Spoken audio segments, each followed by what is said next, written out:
गुणाचा मधुर असा आहे मध. मधाचं महत्त्व जर बघितलं तर धार्मिक कार्यामध्ये पण आहेच आहे. त्याच्याहीपेक्षा मधाचा औषधी उपयोग जो आहे तो जास्तीत जास्त केला जातो. विशेष करून जर बघितलं तर स्थूलपणा असेल आणि ते स्थूलपणा जर कमी करायचा असेल तर सकाळी रिकाम्या पोटी 20 ग्रॅम मध घ्यायचा आणि 50 ग्रॅम कोमट पाणी घेऊन त्याच्यामध्ये मध घालून पिल्यास आपला स्थूलपणा जो आहे तो कमी होतो.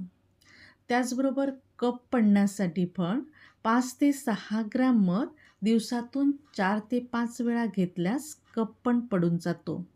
किंवा जर हाय ब्लड प्रेशर असेल तर 2 चमचे मध व 1 चमचा लिंबाचा रस एकत्र करून पिल्यास ब्लड प्रेशर पण कमी होते.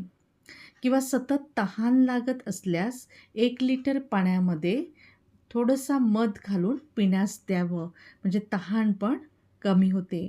किंवा जर कानात गोमाशी गेल्यास मध कानात घालावा. असे विविध मधाचे उपयोग जे आहेत तर ते अनेक आजारांसाठी आपण करू शकतो.